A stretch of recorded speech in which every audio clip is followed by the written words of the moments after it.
गुप्त वंश के संस्थापक कौन माने जाते हैं? गुप्त वंश की स्थापना जो की थी वो श्री गुप्त जी ने की थी और इनके बाद में घटोत्कच आते हैं। तो राइट आंसर आपका सी हो जाएगा सही आंसर। अगला है कि गुप्त जो है वो किसके सामंत माने जाते थे? माना जाता है कि गुप्त पहले वो कुषाणों के सामंत हुआ करते थे। कुषाण शासकों के सामंत हुआ करते थे। तो राइट आंसर आपका बी हो जाएगा सही आंसर है। अगला क्वेश्चन आपका है कि गुप्त वंश के किस शासक ने सबसे पहले महाधीराज यानी महाराजा धीराज की उपाधि धारण की थी? तो ये सबसे पहले चंद्रगुप्त प्रथम ने की थी, जो कि वास्तविक संस्थापक माना जाता है। इससे पहले दो शासक आते हैं। पहले आए थे श्रीगुप्त और फिर आए थे घटोत्कच। इन्होंने महाराज की उपाधि धारण की थी। श्रीगुप्त ने और घटोत्कच जो है इन्होंने महाराज की उपाधि धारण की थी। और कुषाण शासकों में कहा जाता है कि महाराज सामंत को कहते थे, इसीलिए उनको पहले कुषाण के शासकों को सामंत माना जाता है। और महाधीराज कह दीजिए, महाराजा धीराज कह दीजिए, चंद्रगुप्त प्रथम के जिन्हें वास्तविक संस्थापक भी मानते हैं। अगला कि गुप्त शासक के दौरान निम्न में से ऐसा व्यक्ति कौन था जिन्हें महान खगोल विज्ञानी और गणितज्ञ माना जाता है?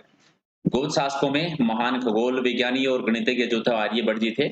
सी आपका राइट आंसर है। अगला है कि गुप्त शासकों की सरकारी या दरबारी भाषा जो रही थी वो कौन सी थी? तो सरकारी या दरबारी भाषा संस्कृत भाषा। सी आपका डी आपका ठीक है।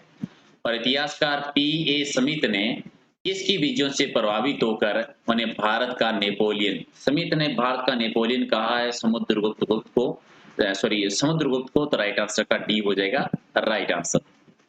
अगला है कि गुप्त वंश का वह राजा कौन था जिन्होंने हुनों को भारत पर आक्रमण करने से रोका था? और ये रोका था सकंद गुप्त ने, यानी राइट आंसर आपका सी हो जाएगा। चलिए, गुप्त राजवंश किसके लिए प्रसिद्ध रहा है? गुप्त राजवंश है वो कला और स्थापत्य कला के लिए, कला और स्थापत्य कला का स्वर्णकाल माना जाता है गुप्त काल का। राइट आंसर आपका 1 नंबर। और अजंता कलाकृतियां जो है वो किससे संबंधित है? अजंता कलाकृतियां जो है गुप्त काल से, यानी राइट आंसर आपका डी हो जाएगा। अगला है कि कुछ विद्वानों के अनुसार कवि कालिदास जी किसके राजकवि रहे थे? कवि कालिदास जी जो है ये गुप्त शासकों के चंद्रगुप्त सेकंड विक्रमादित्य जो है उनके दरबार में थे, जिनके दरबार में 9 रत्न थे, यानी राइट आंसर आपका सी हो जाएगा। अगला है कि अजंता चित्रकारी का विषय वस्तु निम्नलिखित में से कौन सा था? यानी किस विषय वस्तु पर ज्यादा चित्रांकन हुआ था? तो बौद्ध धर्म पे, हालांकि और भी है। चलिए, उत्तर गुप्त युग में जो विश्वविद्यालय प्रसिद्ध था वो कौन सा है? तो नालंदा विश्वविद्यालय था। आप कमेंट करके बताइए नालंदा विश्वविद्यालय की स्थापना किसने की थी? अगला कि एरन अभिलेख का संबंध है वो किस शासक से आता है? तो ये भानुगुप्त का है। और पहला सबसे पहले सती प्रथा का उल्लेख 510 में एरन अभिलेख से ही मिलता है। अगला एक फायान जो है वो किसके शासनकाल में भारत आए थे? तो ये चंद्रगुप्त सेकंड यानी विक्रमादित्य के दरबार में आए थे।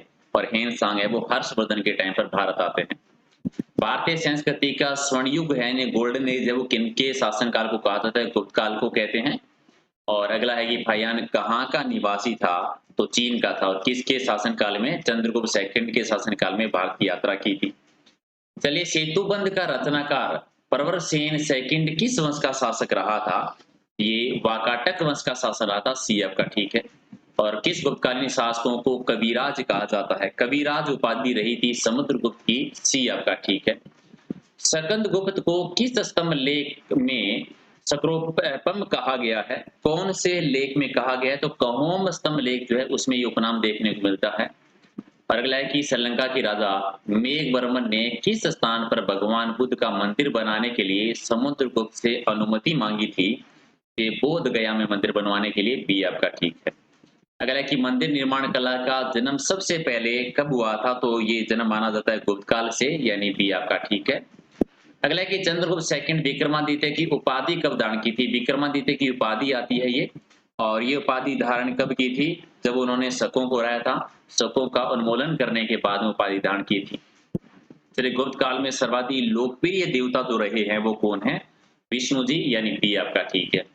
अगला है कि चंद्रगुप्त सेकंड ने अपने किस विजय की खुशी में चांदी के विशेष सिक्के चलाए थे?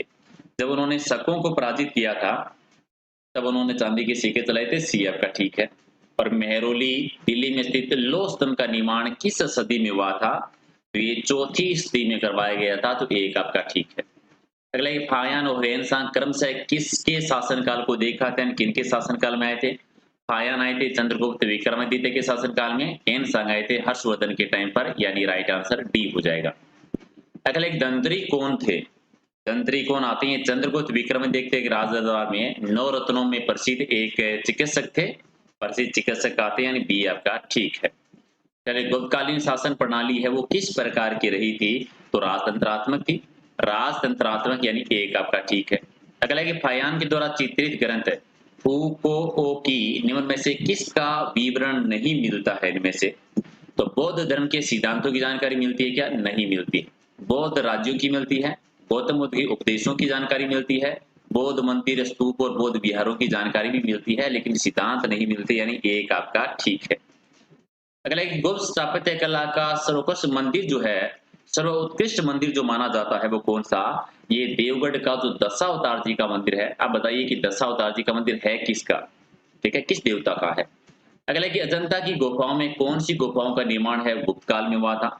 इनमें से 16, 17 और 19, 16, 17, 19 का तो राइट आंसर आपका सी हो जाएगा। चलिए, अमरकोश के लेखक है अमर सिंह जी, और ये किसके दरबार से जुड़े हुए थे?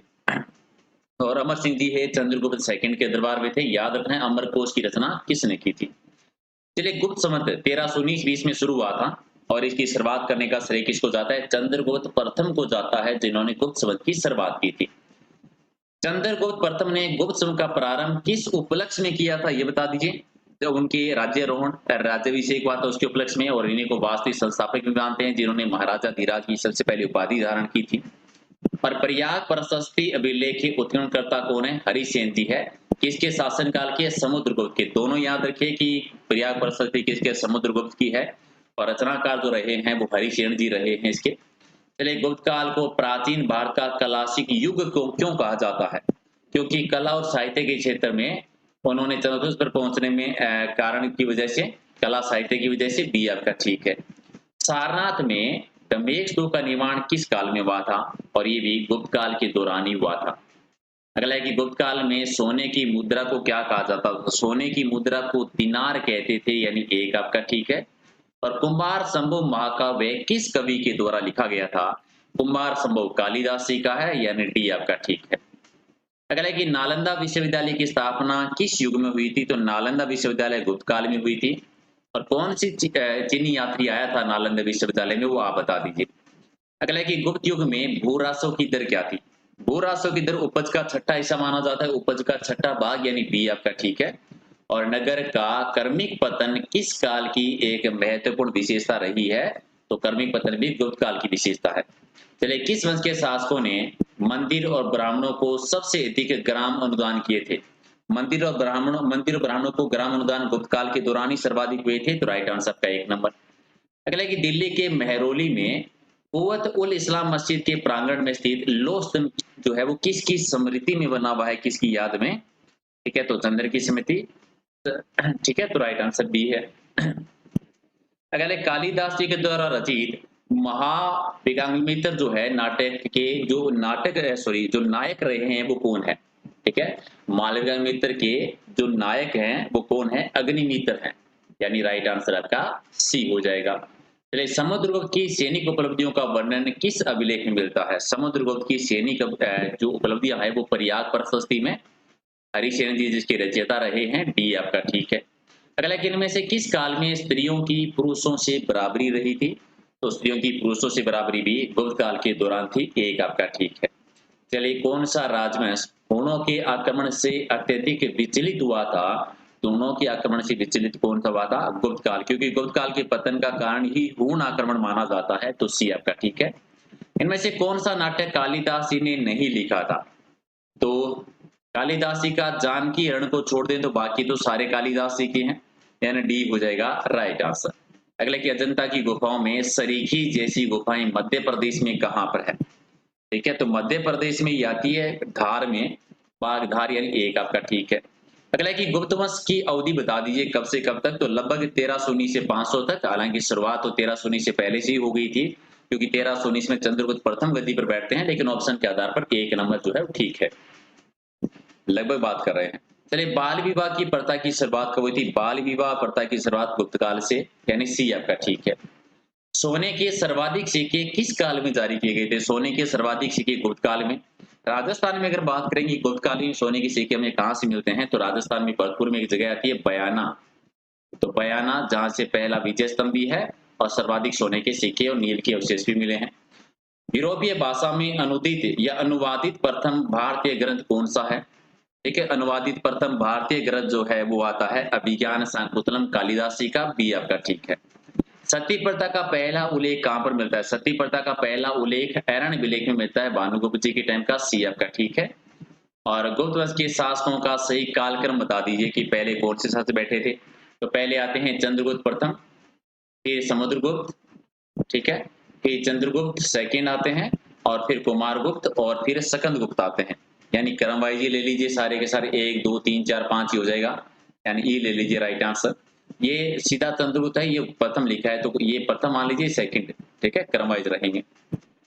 अगला है कि गुप्तकालीन सिक्कों का सबसे बड़ा ढेर कहां से प्राप्त हुआ है? गुप्तकालीन सिक्कों का सबसे बड़ा ढेर हमें बयाना भरतपुर से, यानी एक आपका ठीक है। अगला क्वेश्चन है कि किस गुप्त शासक को नालंदा विश्वविद्यालय का संस्थापक माना जाता है? नालंदा विश्वविद्यालय का संस्थापक है वो कुमारगुप्त को मानते हैं, एक आपका ठीक है। और अगला है, कथन है आपके पास कि प्राचीन भारत में सामंती व्यवस्था का सैनिक अभियानों में देखा जा सकता है। दूसरा कथन क्या है कि गुप्त काल में सामंती व्यवस्था का पर्याप्त विस्तार हुआ था। तो बता दीजिए इन दोनों में से कौन सा सही है? तो कथन तो दोनों सही है लेकिन सही व्याख्या नहीं हो रही है, ये कह सकते हैं। कथन तो दोनों ही ठीक है लेकिन सही रूप से व्याख्या नहीं हो रही है, तो बी कर देंगे राइट आंसर। एक और बताओ, गुप्त काल में उत्तर भारतीय व्यापार निम्नलिखित में से किस एक पतन में संचालित होता है?